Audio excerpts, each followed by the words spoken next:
দুষ্কৃতকারীদের গুলিতে নিহত হয়েছেন শরীফ ওসমান বিন হাদি।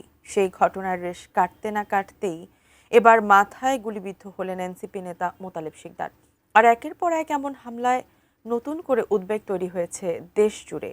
কিন্তু পরিকল্পিতভাবে কারা টার্গেট করছে জুলাই যোদ্ধাদের, আর পরবর্তী নিশানায় কারা কারা রয়েছেন নিরাপত্তা হুমকিতে, বিস্তারিত জানাচ্ছেন আরিফ হাসান।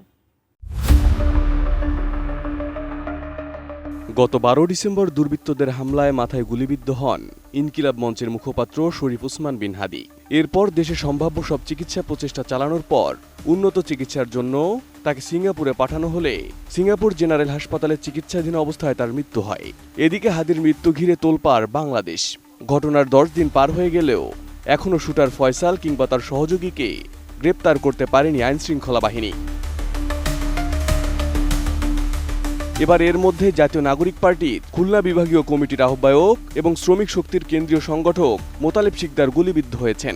22 ডিসেম্বর দুপুর 12:15টার দিকে সোনারাঙ্গা এলাকায় প্রকাশ্যে ঘটনা ঘটে। আশঙ্কাজনক অবস্থায় তাকে খুলনা মেডিকেল কলেজ হাসপাতালে নেওয়া হয়েছে।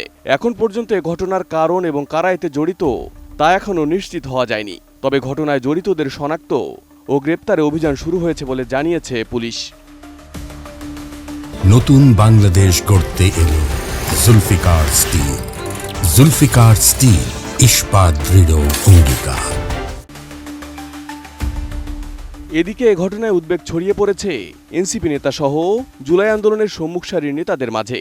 জাতীয় নাগরিক পার্টির যুগ্ম সদস্য সচিব এস.এম. সাইফ মুস্তাফিজ ফেসবুক পোস্টে এই ঘটনায় উদ্বেগ জানিয়ে অন্তর্বর্তী সরকারের দিকে প্রশ্ন তুলে বলেন, ইন্টারিম নির্বাচনের আগেই জুলাইকে নাই করে দেওয়ার আয়োজন চলছে। এদিকে ওসমান হাদিকে হত্যার পর জুলাই আন্দোলনের নেতৃত্ব দেওয়া সম্মুখ সারির নেতারা নিরাপত্তাহীনতায় ভুগছেন। সম্প্রতি কয়েকজনকে হত্যার হুমকি দেওয়া হয়েছে।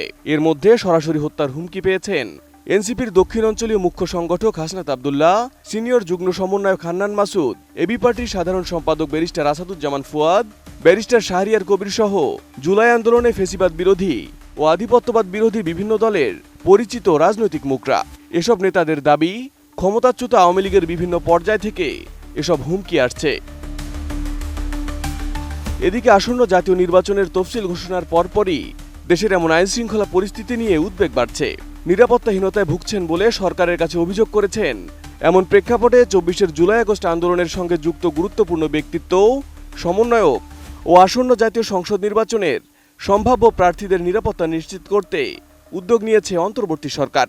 এর অংশ হিসেবে জাতীয় নাগরিক পার্টির আহ্বায়ক ও অন্তর্বর্তী সরকারের সাবেক উপদেষ্টা নাহিদ ইসলাম, হাসনাত আব্দুল্লাহ, সার্জিস আলম ও তাসনিম জারাকে নিরাপত্তার জন্য গানম্যান দেওয়া হয়েছে এবং লাইসেন্স ও গানম্যান পাচ্ছেন নিরাপত্তার হুমকিতে থাকা আরও বেশ কয়েকজন।